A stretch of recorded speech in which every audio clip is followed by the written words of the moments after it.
Shalom à tous, bonsoir, ça me fait très plaisir de vous revoir. On se retrouve ce soir pour la seconde partie d'une explication sur la prière en général et le livre Brit Olam qui a été rédigé par le Rav Uri Cherki, le président de l'organisation Brit Olam, un livre de prière qui est basé sur le livre de prière des Juifs. Donc, on avait discuté la dernière fois de l'ordre de la prière. Pourquoi est-ce que la prière était constituée de cette façon? On avait vu qu'il y avait plusieurs commandements qui avaient été réunis ensemble. On avait vu qu'il y avait le commandement de réciter le Kiryat Shema euh, 2 fois par jour. Et puis, on avait aussi un commandement de prier, au moins 1 fois par jour, qui a été élargi par les sages à 3 fois par jour, d'après les prières qu'ont prié les patriarches, Abraham, Isaac et Jacob. Abraham qui a prié la prière du matin, Isaac la prière de l'après-midi, Jacob la prière du soir, comme on peut le voir des versets de la Torah. Donc on avait vu l'ordre de la prière, on avait vu aussi qu'il y avait un commandement pour les Kohanim de bénir le peuple d'Israël, et donc on avait rentré aussi ce commandement dans la prière.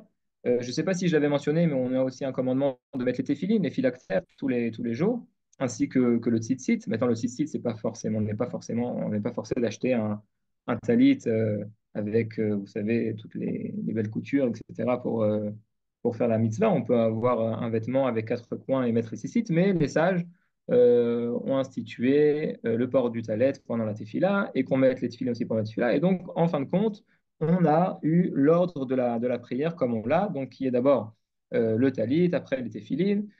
Avant, on récite les bénédictions du matin. Quand on se lève, on doit remercier Dieu d'avoir créé la terre, de nous avoir réveillés, de nous donner des vêtements, de nous donner, la terre sur laquelle on peut marcher, etc. Donc, on remercie Dieu.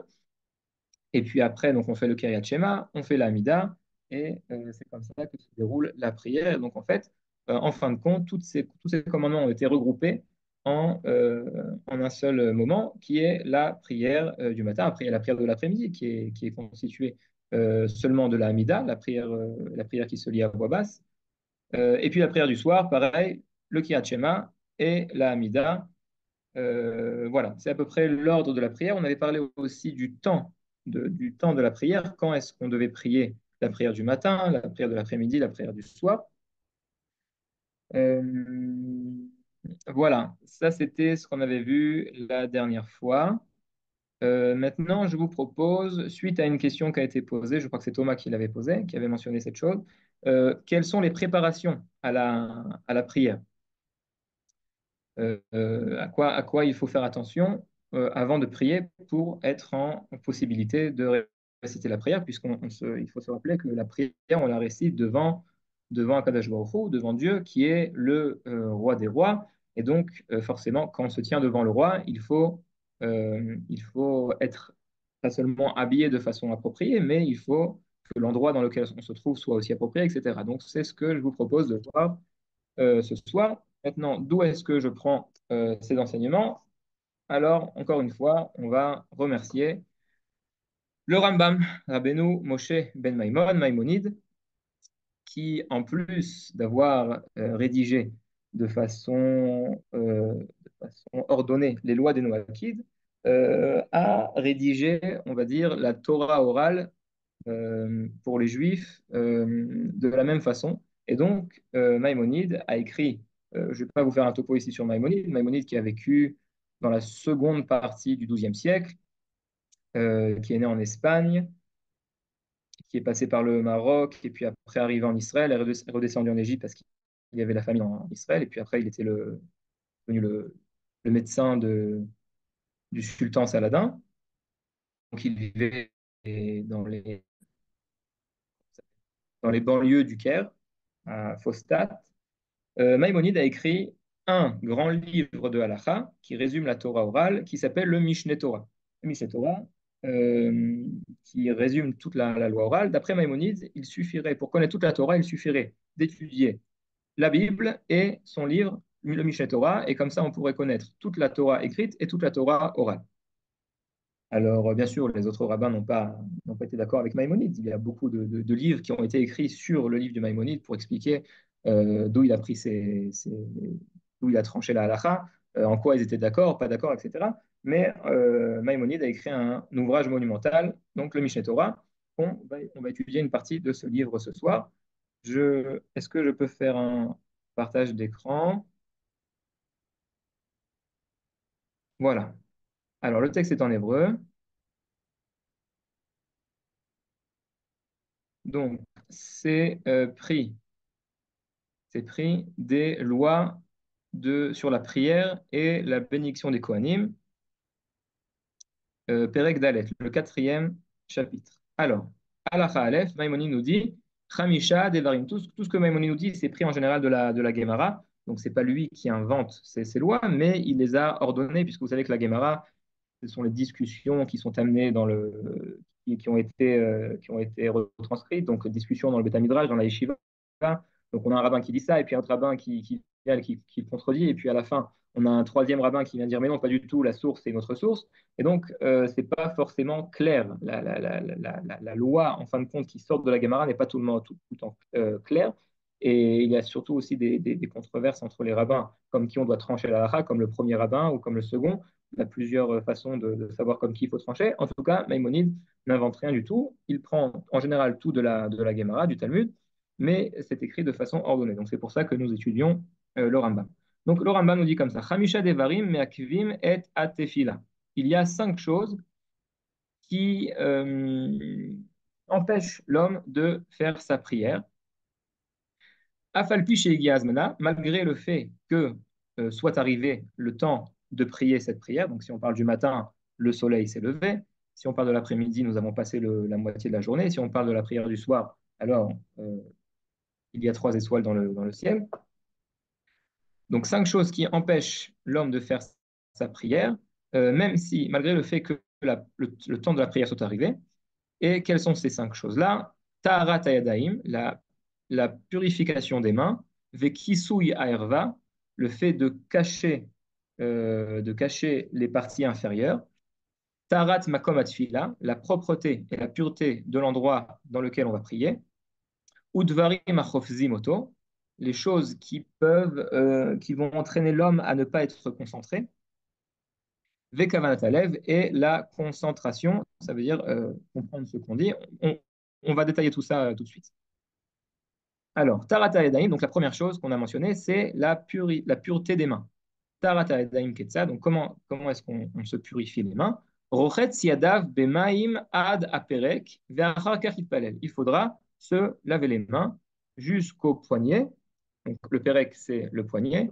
Ve'achar Kach Yitpalel. Et seulement après, il pourra prier. C'est pour ça que vous pouvez voir euh, pas mal de juifs, si vous allez à la synagogue, se laver les mains avant de faire la prière de l'après-midi ou la prière du soir. La prière du matin, on en avait parlé, je ne sais pas si on en a parlé dans la dernière fois, il faut se laver les mains au lever. Il y a pour ceci 2 raisons. Donc, la raison que donne Maïmonide ici, c'est qu'on est avant la prière. Donc, avant la prière, il faut se laver les mains, qui vient ici montrer une certaine préparation du corps à la prière. D'après d'autres Rishonim, entre autres le Rashba, Rabbeinu Shelomo ben Aderet, qui lui aussi vivait en Espagne, un peu plus tard, au XIIIe, même 14e siècle, qui est un des grands Rishonim, des grands rabbins du Moyen Âge, qui explique qu'en fait l'homme devient le matin une nouvelle créature, et donc c'est comme s'il était mort et qu'il a ressuscité, et donc l'impureté de la mort est encore sur les mains de l'homme, sur les extrémités du corps, qui sont les mains, et donc il faudra se laver les mains au lever pour enlever cette impureté. Donc ce sont les 2 raisons pour lesquelles on se lave les mains le matin au lever. On a l'habitude on tranche comme les 2 raisons. Ça veut dire que quelqu'un qui n'aurait pas dormi, par exemple, et donc il n'aurait pas été considéré comme mort et ressuscité. D'après l'avis du Rashba, n'aurait pas besoin de faire cette ablution, mais d'après le Rambam, comme il est avant la prière, il faudra le faire. Et de la même façon, quelqu'un qui aurait déjà, par exemple, quelqu'un qui aurait prié la prière du soir très tard, et puis après, juste après, peut prier la prière du matin. En général, il y a un laps de temps d'une heure et demie, mais il aurait gardé ses mains, où il aurait seulement étudié, on n'aurait pas fait autre chose, donc on n'aurait pas besoin de, encore une fois, se relaver les mains. Euh, non, parce que s'il n'a pas dormi, alors il n'aurait pas besoin d'après le rageur. En tout cas, on a l'habitude de trancher comme les deux avis. Et donc, c'est pour ça qu'on se lave les mains le matin. En tout cas, d'après le Rambam, c'est pour se préparer à la prière. Donc, Tarata Edaim Ketsad, on se lave les mains jusqu'au poignet et après on pourra prier. Maintenant, quelqu'un qui n'a pas d'eau. Aya me'aler baderer. Donc, si une personne était en train était en chemin, Vegia zman tefila, et arrive le temps de la prière, Velo ayalo maim, im aya beno ou benamaim arba amilim. Donc, il était en chemin, arrive le temps de la prière et il n'a pas d'eau sur lui. Comment est-ce qu'il fait? Si il y a une distance de 4 000 entre lui et la source d'eau, chez M, Shmonat Alafim Ama, donc 4 000 amas, pardon, 8 000 amas, ça fait à peu près 4 km, un peu moins de 4 km. Donc, il faudra qu'il se déplace et qu'il aille jusqu'à la source pour se laver les mains et après prier. Maintenant, s'il y avait plus de 4 km entre lui et l'eau, alors il pourra seulement s'essuyer les mains sur un rocher ou avec du sable. Et puis après, il pourra prier. Donc, marquer le coup de se laver les mains. C'est pas ici une purification des mains avec de l'eau, mais c'est un nettoyage minimum. Bon, aujourd'hui, c'est on a l'habitude de faire ça. Il y a des rabbinim qui ont dit qu'aujourd'hui, on ne pourra pas le faire puisqu'on n'a pas l'habitude de s'essuyer les mains ou de se laver les mains avec du sable. En tout cas, c'est ce qu'écrit ici le Rambam. Bon, on ne va pas rentrer dans tous les détails. Je veux qu'on ait le temps de les 5 choses, puisqu'après, on a une seconde partie aussi. Donc ça, c'est pour la première chose, donc la purification des mains. Deuxième chose, qui souille à herva, le fait de cacher, de se mettre un vêtement sur les parties inférieures, Ketsad, Afalpi, Shekissa Hervato. Donc là, ici, le Rambam nous dit que malgré le fait que un homme ou une femme ait caché ses parties inférieures, Kederer Shemechassin Nekiat Shema, de la même façon qu'il faut cacher ses parties inférieures pour réciter le Kiat Shema, puisque le Rambam, en fait, ne réexplique pas des choses qu'il a déjà expliquées. Donc, comme il a déjà expliqué les lois du Kiat Shema un peu avant, il nous répète pas toutes les lois. Il dit de la même façon qu'on a expliqué par rapport au Kiat Shema qu'il fallait se cacher les parties inférieures. Maintenant, le Rambam nous rajoute ici Lo itpalel libo. Ça veut dire que si pour réciter une bénédiction ou faire le Kiryat Shema, il faudra se cacher seulement les parties inférieures, donc avoir une séparation sur le ventre, on va dire, qui cache les parties inférieures. Pour la prière, pour la Hamida, il faudra se cacher aussi le cœur, donc le torse. Ve'imlo ki salibo, et si il ne sait pas cacher le torse, Vimlo ki salibo o shene enas, ve'en lo bema yechase, ou alors il n'avait pas de quoi se couvrir et il a quand même prié malgré le fait qu'il ne s'est pas couvert le torse. Ho il ve'kisa ervato ve'itpel yasa. Comme il a caché ses parties inférieures, ça sera considéré comme une prière, il n'aura pas besoin de refaire sa prière. Ou les khatrila lo yase. Mais les khatrila, s'il n'a pas de quoi se couvrir et qu'il n'a pas encore prié, alors qu'il ne prie pas. Seulement, s'il a déjà prié, il avait oublié cette halakha par exemple, et il a déjà prié, alors on ne lui demandera pas de recommencer cette prière. Donc voilà, donc là c'est un rajout d'habillement par rapport à la tefila, c'est qu'il faudra couvrir et les parties inférieures et le cœur. Voilà, donc on apprend qu'on peut réciter une bénédiction. C'est quelqu'un qui voudrait manger, moi je ne sais pas, avoir une pomme. Alors il pourrait réciter la bénédiction avant de manger la pomme torse nu, mais il ne pourrait pas prier de la même façon. Taharat, mais comme atefila. Troisième chose, c'est la propreté. Propreté. bon, le Rambam ici emploie le mot de tahara. Tahara, c'est la pureté, mais on pourrait ici parler aussi de propreté, la propreté de l'endroit dans lequel on prie, Ketzad, loït palel bimkom atinofet. Il ne faudra pas prier dans un endroit où il y a des déchets. Velo bamerchatz, et pas non plus dans les bains. Vous savez qu'à l'époque, les gens de- n'avaient pas de baignoire ni d'eau courante chez eux. Et donc, il y avait des bains publics. Et donc, on ne pourra pas prier dans un bain, même s'il n'y a personne, même si le bain est vide et tout le monde est dehors, ou alors tout le monde est habillé. Ce n'est pas un endroit dans lequel on prie. Vélo bébé takissé, et pas non plus dans les toilettes. Vélo ba'ashpa, et pas dans l'endroit où on jette les ordures.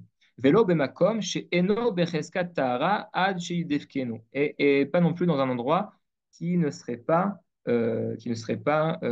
propre propre de ces mêmes déchets, de déchets ou alors d'excréments, de je ne sais pas quoi, avant qu'on le vérifie. Si on n'a pas de raison de craindre qu'il y ait là-bas des excréments, alors on pourra prier. Mais si c'est un endroit en général où on pourrait trouver des excréments, alors il faudra vérifier avant de prier. Klalo shel davar, la règle générale est kol makom chez en korim bo kriyat shema, chaque endroit dans lequel on ne lit pas le kriyat shema, en mitpalelim bo, on ne priera pas dans cet endroit. Donc le Rambam a déjà expliqué dans la halachot de kriyat shema quels sont ces endroits, même il a un peu répété ça au début de ce qu'on a étudié. Ou que Shem Shemachiki Mitsoa ou Memeraglaim Vereachara, et de la même façon qu'on s'éloigne des excréments, ou Memeraglaim, ou alors des urines, Vereachara, et des mauvaises odeurs, ou Minamet, et du mort, ou Mireia Taerva, et de la vision des parties inférieures, par exemple, il y a un petit enfant qui se balade dans la maison, qui n'est pas habillé, alors on ne pourra pas prier en face de lui. Les Kriyat Shema, donc de la même façon qu'on fait attention à ça pour le Kriyat Shema, on devra faire attention à ceci de la même façon pour la prière. Donc ça, c'est par rapport à la propreté de l'endroit dans lequel on prie, qui est la même chose. Donc je saute un petit peu, Maïmonide ici détaille. Je vous invite à lire ce que Maïmonide écrit. Je pense que c'est traduit, il y a des livres qui ont traduit les halachot de Maïmonide. Quatrième chose, Devarim achofzim oto. Donc les choses qui viennent déranger l'homme. Quand je dis l'homme, c'est la femme aussi, hein. L'homme avec un grand H. Donc Dvarim achofzim oto, ketzad, imayat tsarich linkavav, lo yitpalel. Quelqu'un qui aurait besoin d'aller aux toilettes, alors ne pourra pas prier, puisque le fait de se retenir le dérange, il ne pourra pas se concentrer pendant la prière. On rajoute aussi dans la Gemara, je ne sais pas si Maïmonide ici le ramène, euh, que la prier quand on a envie d'aller aux toilettes est considérée comme une prière, qui n'est pas considérée comme une prière qui est acceptée par Dieu, puisque le corps n'est pas propre. Et donc, Dieu ne veut pas de cette prière-là. Donc il faudra aller aux toilettes avant de prier. Vechol hatzarich linkava veitpalel. Ah voilà, le Maïmonide ramène, c'est une phrase de la Gemara. Vechol hatzarich linkava. Et donc tout celui qui a besoin d'aller aux toilettes veitpalel et qui a malgré ceci prié, sfilato toeva. Sa prière est détestée. Détestée. Vechoser ou mitpalel. Et il doit même refaire sa prière. Donc c'est pas considéré comme s'il avait prié. Donc il devra reprier après avoir fait ses besoins.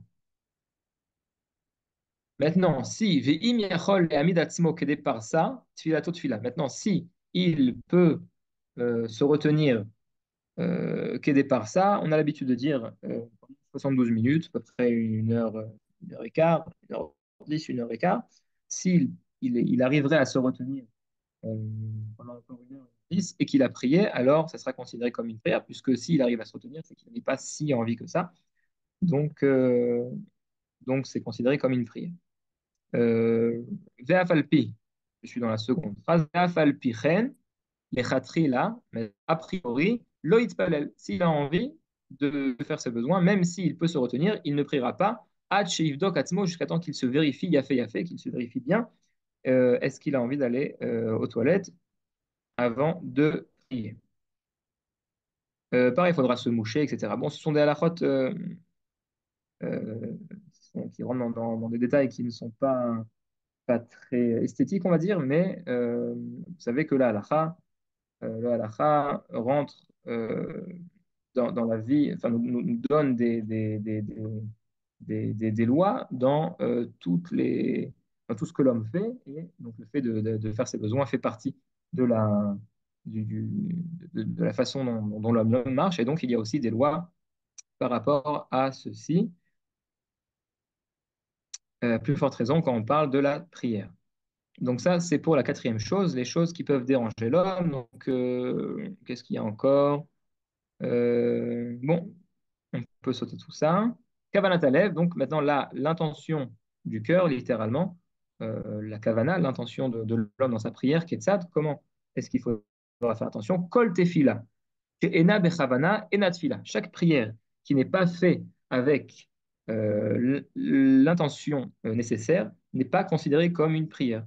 Maintenant, qu'est-ce que c'est l'intention qu'il faut avoir? C'est comprendre les mots qu'on récite. Ça veut dire que quelqu'un qui ferait sa prière et qui la connaîtrait par cœur et puis qui la réciterait comme un perroquet, parce que seulement il faut être arrivé le temps de la prière et donc il faut faire la prière, donc on récite la prière sans faire attention à ce qu'on dit, ça ne serait pas considéré comme une prière. C'est pour ça qu'on doit faire sa prière doucement.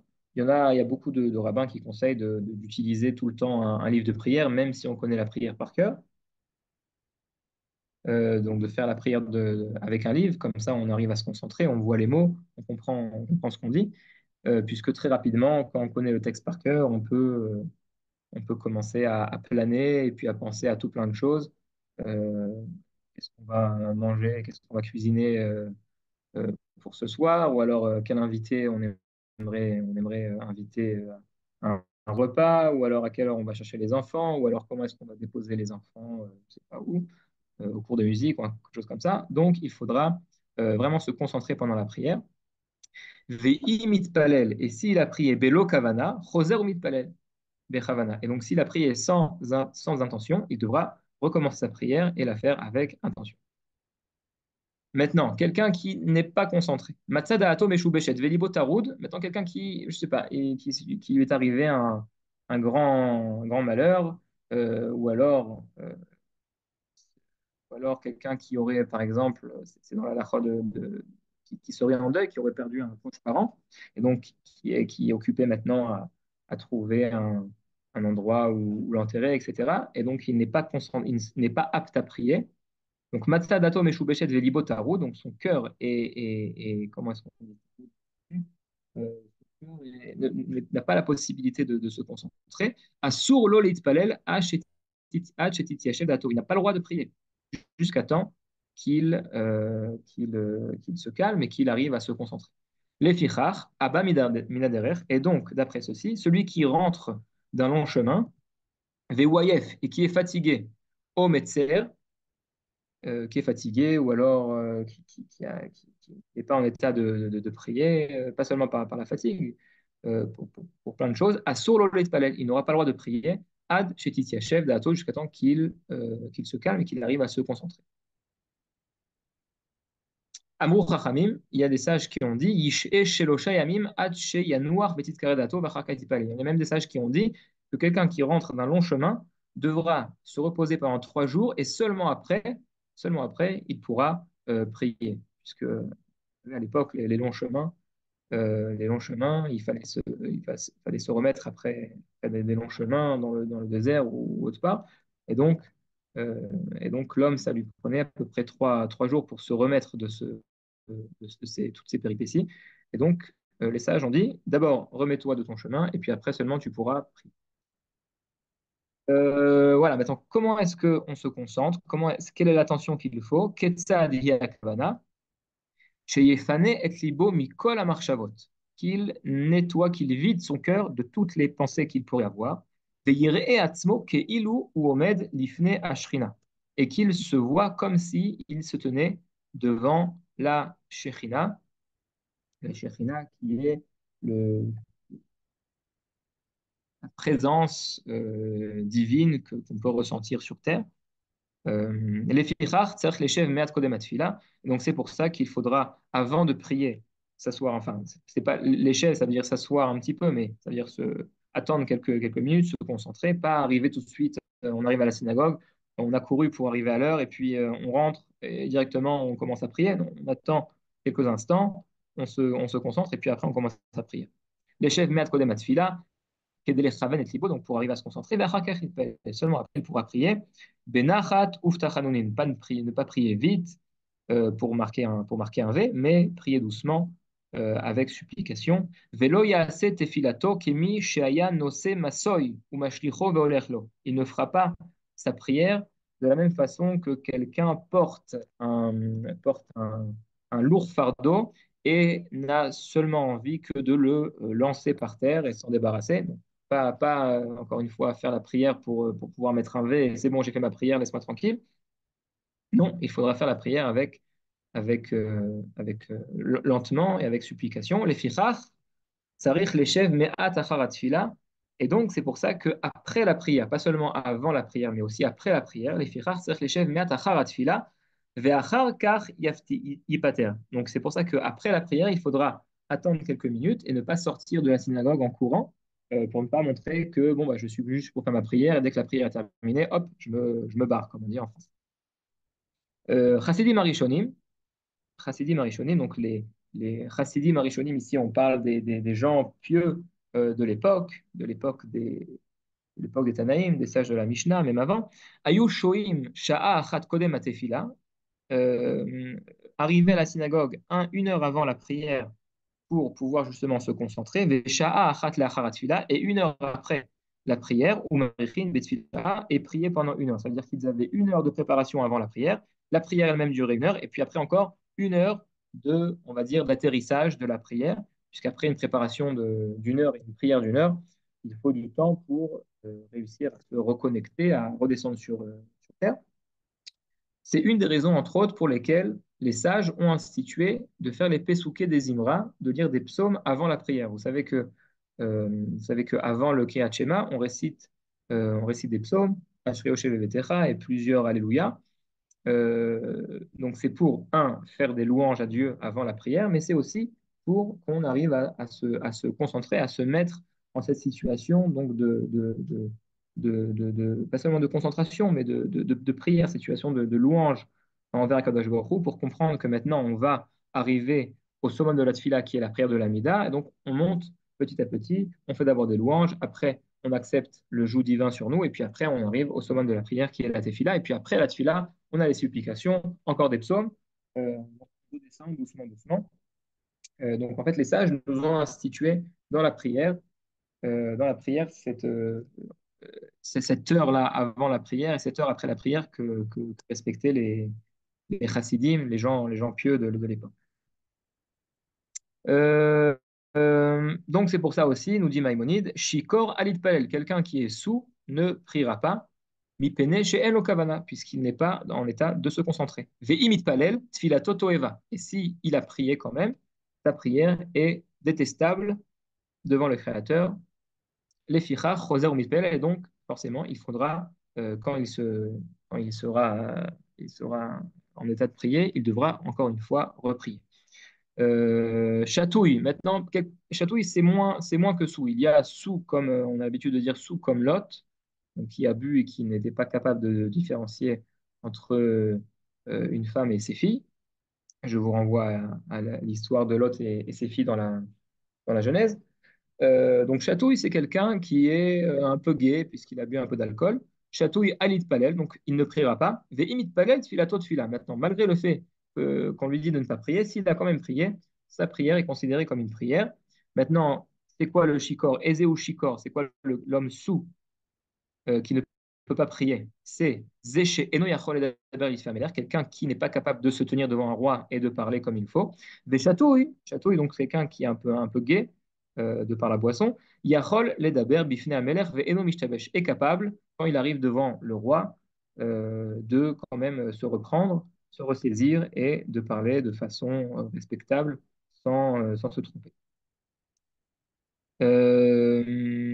Maintenant, le Maïmonide nous rajoute aussi quelque chose après la Gemara. Afal pichen, oil veshata revit yain lo itpalel ad she'asir yeno me'alav. Maintenant, quelqu'un qui serait ou habitué à boire ou alors que la boisson n'aurait pas trop d'effet sur lui, Maïmonide nous dit que même s'il a bu seulement un révit yaïn, donc révit yaïn, c'est une très petite quantité, c'est pas plus qu'un verre en plastique de vin. Bon, si c'est du whisky, c'est autre chose. Mais si c'est un petit verre de vin, Maïmonide nous dit, malgré le fait que on ne le considère pas comme quelqu'un qui est gay et puis qui pourrait se tromper dans la prière, il faudra quand même attendre que l'effet du vin passe pour prier. Mais encore une fois, s'il a quand même prié, alors ça sera considéré comme une prière. Donc ça, c'est par rapport à la concentration. La concentration. Et donc, on a terminé les 5 choses qui empêchent la prière. Ça veut dire que si on n'a pas respecté ces 5 choses-là, la prière n'est pas considérée comme une prière et il faudra reprier. Donc, encore une fois, quelles sont les 5 choses? Je reprends le début. Alors, Tarata Yadayim, la pureté des mains, Kisuya Erva, le fait de se cacher les parties inférieures, Tarat Mekom Tfila, la propreté de l'endroit dans lequel on se trouve pour prier, Dvarim Achovzimoto, les choses qui peuvent nous amener à déranger l'homme, et Kavanat Alev, ici, c'est pas seulement quelque chose qui ne dérange pas, mais c'est l'intention qu'il faut avoir pendant la prière. Donc, ce sont 5 choses qui, ici, empêchent la tefila. Maintenant, en plus de ça, Maïmonide nous rajoute 8 choses, 8 choses sur lesquelles il faut faire attention avant de prier. Maintenant, ça ne sont pas forcément des choses qui vont entraîner le fait que ça ne sera pas considéré comme une prière, mais il faudra quand même y faire attention. Mais avant de les commencer, est-ce que vous avez des questions sur ce qu'on a déjà vu? Oui, moi j'avais une question. Quand vous dites qu'il faut se laver les mains jusqu'au poignet, est-ce qu'il faut le faire de manière mécanique avec du savon ou alors est-ce qu'il faut le faire avec le kéli 3 fois main droite, 3 fois main gauche? Alors, très bonne question. On pourrait le faire sans Kelly.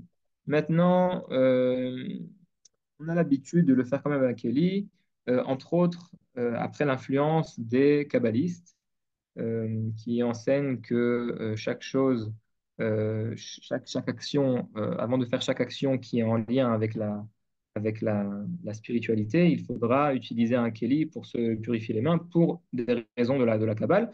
Mais maintenant, au niveau de la halakha, de la loi stricte, on pourrait le faire même sans keli. Maïmonide ici n'a pas mentionné de keli dans dans ce qu'on a vu sur la pureté des mains.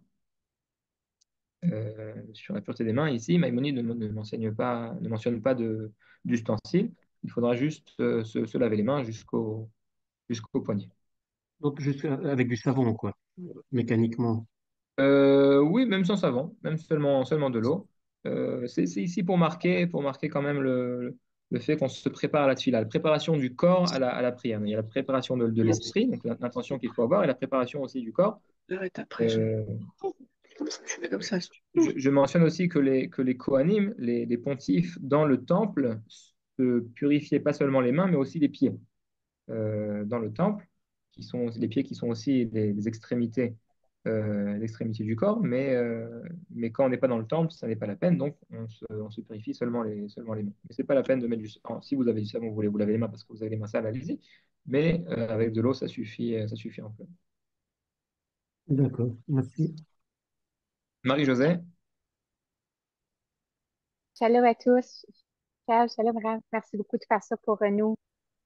Euh, j'ai des questions pour les femmes qui prient le vêtement. Après ça, est-ce qu'on doit laver laver les dents?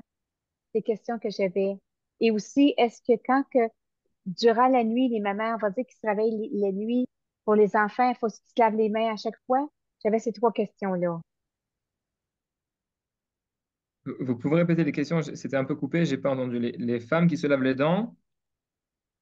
Les femmes, comment porter le vêtement comment qu'on doit les femmes s'habiller pour les nahettes, pour la prière. Deuxièmement, est-ce qu'on doit se Ok, laver les mains, laver les dents ou se rincer la ok. bouche pour prier? Et aussi, la nuit, quand on se réveille, on va dire que les mamans qui se réveillent la nuit pour les enfants, est-ce qu'ils se lavent les mains à chaque fois qu'ils se réveillent la nuit? Ok, alors là, il y a trois choses. Alors la première chose, les règles vestimentaires pour les noakids par rapport à la tefila sont les mêmes que pour les juifs, donc tout ce que j'ai mentionné ici. sont aussi pour les Noachides, les hommes ainsi que les femmes. Donc, il faudra couvrir les parties inférieures et le torse. Il y a aussi quelque chose que Maïmonide n'a pas mentionné, peut-être que c'est que c'est dans les halachot qu'on a sauté. Même si le corps s'est couvert, il ne faudra pas prier en débardeur. Donc, les épaules qui sont découvertes, il faudra se couvrir les épaules. On peut prier en t-shirt avec des manches courtes, mais pas en débardeur, les hommes ainsi que les femmes. Par rapport à se laver la bouche, ben, oui, en général, au lever, on a l'habitude de se rincer la bouche ou de se laver les dents. Donc, il faudra faire, bien sûr, si on le fait avant de sortir de la maison pour aller au travail, à plus forte raison, il faudra le faire avant de prier. Maïmonide ne le mentionne pas parce que je ne sais pas s'il avait des brosses à dents à son époque, mais oui, il faudra se rincer la bouche. Si ça vous dérange, si ça vous dérange pas, si quelqu'un n'a pas dormi, par exemple, ou alors c'est la prière de l'après-midi, on n'a pas forcément le besoin de se rincer la bouche, alors ça ne sera pas la peine. Mais si on est au lever, alors oui, c'est conseillé. Troisième question, est-ce que quand on se lève pour s'occuper des enfants, etc., il faudra faire Netilat? Alors encore une fois, si on va d'après l'avis de Maïmonide, qui est que l'ablution des mains le matin est seulement en préparation à la prière, puisque on ne va pas prier maintenant, on va seulement s'occuper des enfants, ça ne sera pas la peine.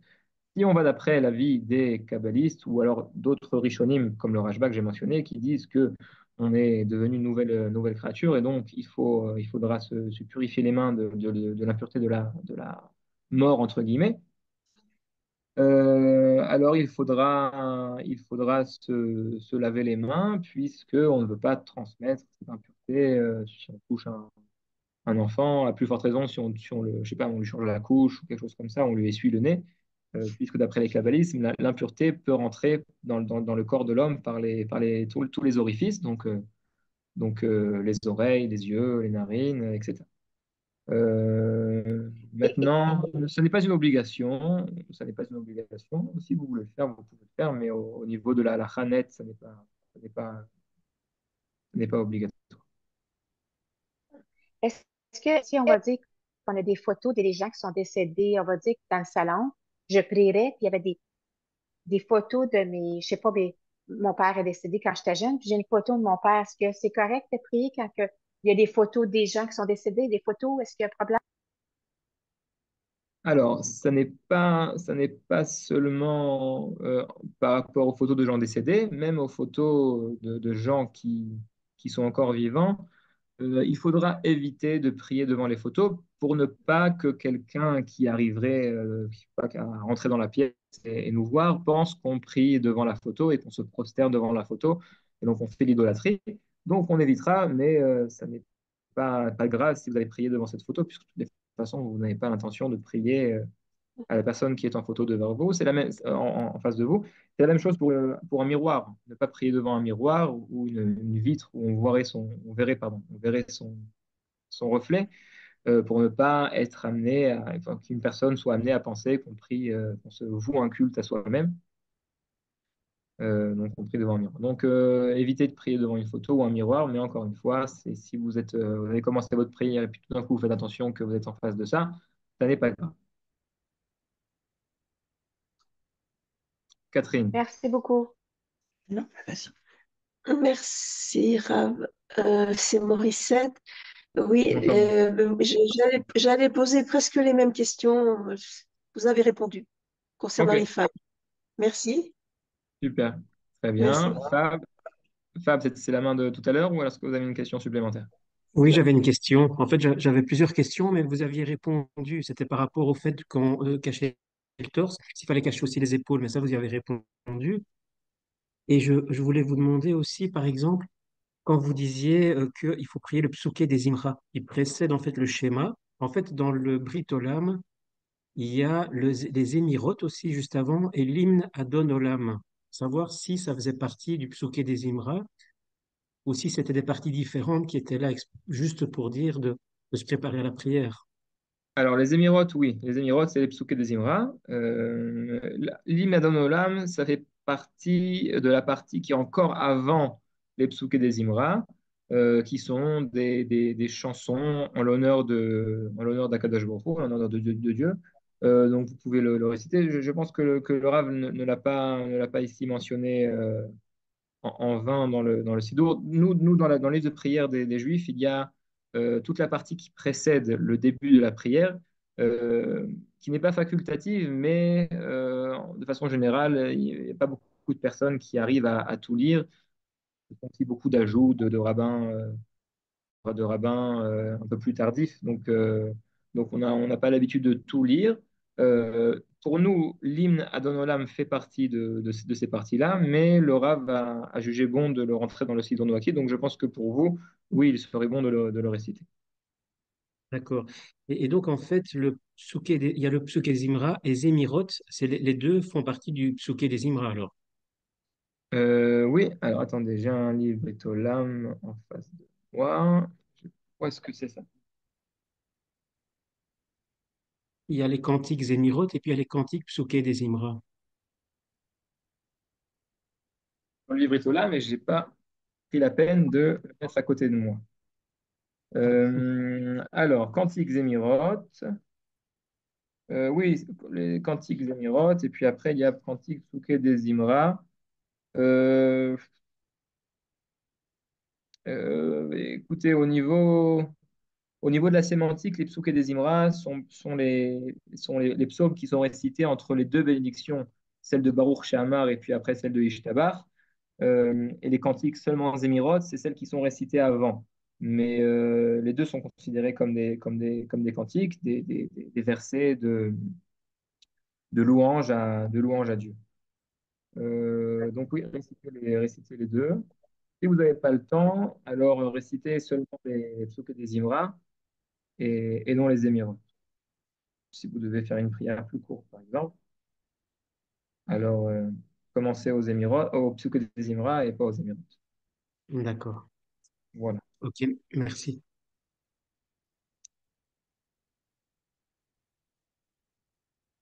J'aurais une autre question, Rabin. Oui, Marie-Josée. Oui, si on va dire qu'on est en train de faire un télim ou le tikkun oklali, tout ça, puis, oups, on est dérangé. Est-ce qu'on doit recommencer le tikkun oklali ou recommencer le télim? Comment ça fonctionne? Alors, par rapport au Télim, je peux vous répondre. Par rapport au Tikkun HaKlali, il faudra demander à un rabbin Breslev. Euh, Par rapport au Télim, oui, si vous êtes dérangé, eh ben, on arrête la lecture, on termine quand même le verset, euh, on termine le verset, puis on s'arrête, et puis après on reprend la lecture quand on est de nouveau apte à lire. Euh, pour la prière, bien sûr, il faudra vérifier avant, pas commencer la prière sans vérifier. Est-ce que j'ai besoin de faire mes besoins ou pas, et puis après prier. Si on a commencé les télim, eh ben, on s'arrête au milieu, on fait ce qu'on a à faire et on reprend. Pour le tikkun Alors, aklali, je non, ne sais mais pas. Je sais que les Breslev font attention à faire le tikkun aklali sans s'arrêter, sans parler au milieu. Donc, il faudra demander à un rabbin qui connaît ce que Rabbi Nachman a dit par rapport à ça. OK. Mais si on va dire je commence le télim, puis là, je sais pas, j'ai un de mes enfants qui me dérange, mais qui m'en a une question, puis il part. Est-ce que je dois recommencer le télim au début ou je continue? Ah, ok, j'ai compris. Non, non, non, ce n'est pas comme la prière. Les télim sont la lecture des versets. Vous pouvez arrêter au milieu, parler, vous occuper de vos enfants et puis après reprendre la lecture. Par contre, la prière de la Hamida, il faudra la faire d'un trait sans s'arrêter au milieu. S'il y a un enfant qui vous dérange et qui a besoin de quelque chose qui est assez court, alors vous pouvez vous arrêter rapidement, faire ce qu'il a besoin pour qu'il puisse vous laisser tranquille et puis après reprendre votre prière. Maintenant, ça c'est bon seulement dans le cas où l'interruption n'est pas aussi longue que le laps de temps que vous aurez pris le fait de compléter la prière. Si, par exemple, vous êtes la prière vous prend, on va dire, allez, 5 minutes, et que vous êtes en plein milieu de la prière, donc vous avez déjà prié pendant 2 minutes et demie, et qu'il vous reste 2 minutes et demie à prier, et que votre enfant vous dérange et pleure, a besoin de quelque chose, si ce que vous avez besoin de faire prend moins de temps que 2 minutes et demie, alors vous pouvez vous arrêter, faire ce que vous avez à faire pour qu'il arrête de vous déranger et puis reprendre la prière. Si ça prend plus de temps, alors il faudra reprendre la prière depuis le début. Arrêtez-vous, puisque vous pouvez pas prier quand il y a un enfant qui vous embête, vous n'êtes pas concentré. Donc on arrête, on fait ce qu'on a besoin de faire et on reprend depuis le début. Seulement pour la Merci Pour Hamida beaucoup. la- alors. Oui, oui, Seulement je pour parle la seulement de Hamida. l'Amida. Seulement pour l'Amida. Pour le reste des choses, vous pouvez vous arrêter et puis après reprendre Ah, à l'endroit où d'accord. vous êtes arrêté. Ok, merci.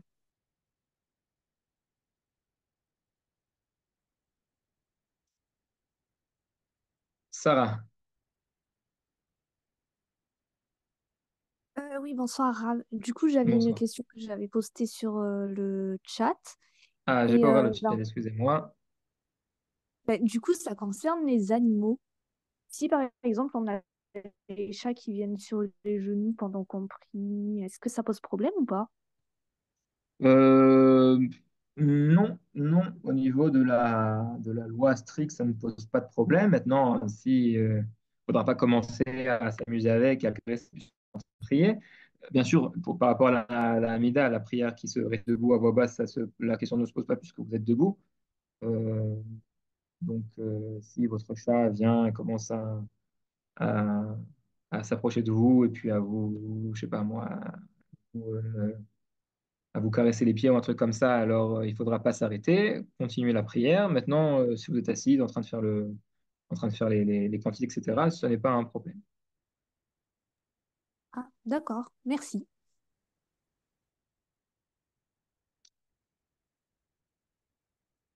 So, je vois qu'on a terminé pour les questions, mais je vois aussi que je dois terminer le cours ici. Donc, on n'a pas eu le temps de voir la seconde partie des 8 choses sur lesquelles il faudra faire attention pendant la prière. Eh bien, je vous invite si Dieu veut, à une troisième partie.